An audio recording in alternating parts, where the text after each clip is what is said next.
ಇವತ್ತು ಮಹತ್ವದ ದಾಖಲೆ ಬಿಡುಗಡೆ ಮಾಡ್ತಾರಾ ಎಚ್.ಡಿ. ಕುಮಾರಸ್ವಾಮಿ ಅವರು ಅಂತ ಗಂಗೇನಹಳ್ಳಿ ಡಿನೋಟಿಫಿಕೇಶನ್ ಪ್ರಕರಣಕ್ಕೆ ಸಂಬಂಧಪಟ್ಟಂತೆ ಮಹತ್ವದ ದಾಖಲೆಗಳನ್ನ ಕೊಡ್ತೀನಿ ಅಂತ ಎಚ್.ಡಿ. ಕುಮಾರಸ್ವಾಮಿ ಅವರು ಹೇಳಿದರು. ಹೀಗಾಗಿ ಇವತ್ತು ಸುದ್ದಿಗೋಷ್ಠಿಯನ್ನ ಕೂಡ ಕರೆದಿದ್ದಾರೆ. ಕೇಂದ್ರ ಸಚಿವ ಎಚ್.ಡಿ. ಕುಮಾರಸ್ವಾಮಿ ಅವರು ಯಾವ ದಾಖಲೆಗಳನ್ನ ಹಾಗಾದ್ರೆ ರಿಲೀಸ್ ಮಾಡಬಹುದು ಅಂತ ಬೆಳಗ್ಗೆ 11 ಗಂಟೆಗೆ ಜೆಪಿ ಭವನದಲ್ಲಿ ಎಚ್.ಡಿ. ಕುಮಾರಸ್ವಾಮಿ ಅವರು ಮಹತ್ವದ ಪ್ರೆಸ್ ಮೀಟ್ ಅನ್ನ ಮಾಡ್ತಿದ್ದಾರೆ. ನಿನ್ನೆ ಅಷ್ಟೇ ಲೋಕಾಯುಕ್ತ ಕಚೇರಿಯಲ್ಲಿ ವಿಚಾರಣೆ ಎದುರಿಸಿ ಬಂದಿದ್ರು. ಸತತ 1.5 ಗಂಟೆ ಕಾಲ ವಿಚಾರಣೆ ನಡೆದಿತ್ತು.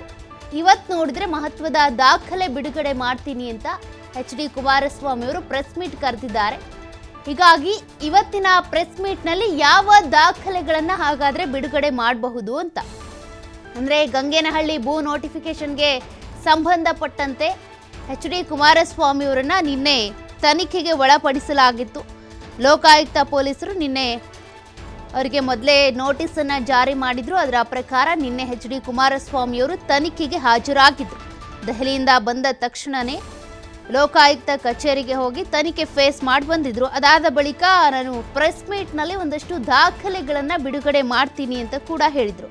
ಹಾಗಾಗಿ ಇವತ್ತಿನ ಪ್ರೆಸ್ ಮೀಟ್ನಲ್ಲಿ ಯಾವ ಮಹತ್ವದ ದಾಖಲೆಗಳನ್ನ ರಿಲೀಸ್ ಮಾಡಬಹುದು, ಗಂಗೇನಹಳ್ಳಿ ಡಿನೋಟಿಫಿಕೇಶನ್ಗೆ ಸಂಬಂಧಪಟ್ಟಂತೆ ಬೇರೆ ಯಾರಾದರೂ ಬಿಜೆಪಿ ಅಥವಾ ಕಾಂಗ್ರೆಸ್ ನಾಯಕರು ಅಥವಾ JDS ನಾಯಕರಿಗೆ ಸಂಬಂಧಪಟ್ಟಂತೆ ಏನಾದರೂ ದಾಖಲೆಗಳಿದ್ದಾವ ಅಥವಾ ಎಚ್.ಡಿ. ಕುಮಾರಸ್ವಾಮಿ ಅವರು ಈ ಹಗರಣದಲ್ಲಿ ನಾನು ಇಲ್ಲ ಅಂತ ಪ್ರೂವ್ ಮಾಡ್ಕೊಳ್ಳೋದಕ್ಕೆ ಸಂಬಂಧಪಟ್ಟಂತೆ ಏನಾದರೂ ದಾಖಲೆಗಳನ್ನು ರಿಲೀಸ್ ಮಾಡ್ತಾರಾ ಅನ್ನುವಂಥ ಪ್ರಶ್ನೆ ಕೂಡ ಸದ್ಯಕ್ಕಿದೆ.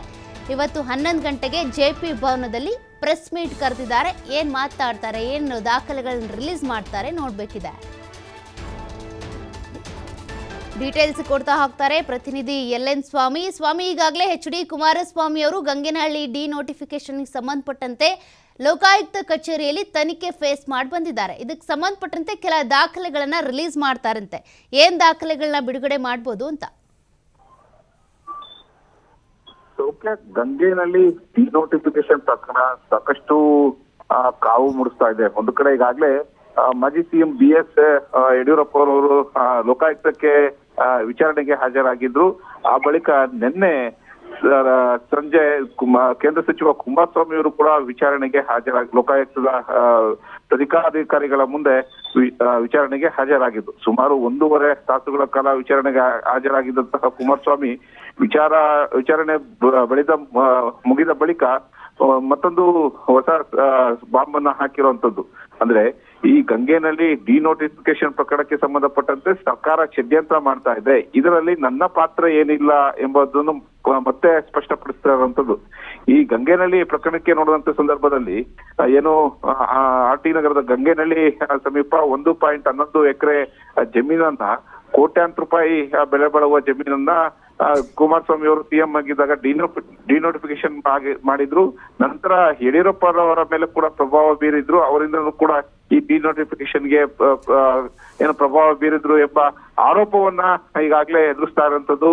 ಜೊತೆಗೆ ಈಗಾಗಲೇ ಈ ಗಂಗೇನಹಳ್ಳಿ ಡಿನೋಟಿಫಿಕೇಶನ್ ಪ್ರಕರಣಕ್ಕೆ ಸಂಬಂಧಪಟ್ಟಂತೆ ಅಂದ್ರೆ ಡಿನೋಟಿಫಿಕೇಶನ್ 1.11 ಎಕರೆ ಜಮೀನನ್ನ 64 ಲಕ್ಷಕ್ಕೆ ಪಡೆದುಕೊಂಡು ಅಂದ್ರೆ ಸರ್ಕಾರಕ್ಕೆ ಕಳಿಸಿಕೊಂಡು ಕೋಟ್ಯಾಂತರ ರೂಪಾಯಿ ಬೆಲೆ ಬಾಳುವ ಒಂದು ಜಮೀನನ್ನ ಅವರ ಅತ್ತೆಗೆ ಅಂದ್ರೆ ಅವರ ಪತ್ನಿ ಕುಮಾರಸ್ವಾಮಿ ಅವರ ತಾಯಿಯವರಿಗೆ ಡಿನೋಟಿಫಿಕೇಶನ್ ಮಾಡಲಾಗಿದೆ. ಆ ನಂತರ ಅವರ ಮಗನಿಗೆ ಅಂದ್ರೆ ಕುಮಾರಸ್ವಾಮಿ ಅವರ ಬಾಮೈದನಿಗೆ ಅದನ್ನ ರಿಜಿಸ್ಟ್ರೇಷನ್ ಮಾಡಿಕೊಡಲಾಗಿದೆ ಎಂಬ ಆರೋಪವನ್ನ ಈಗಾಗಲೇ ರಾಜ್ಯ ಸರ್ಕಾರದ ನಾಯಕರು ಮಾಡ್ತಾ ಇದ್ರು.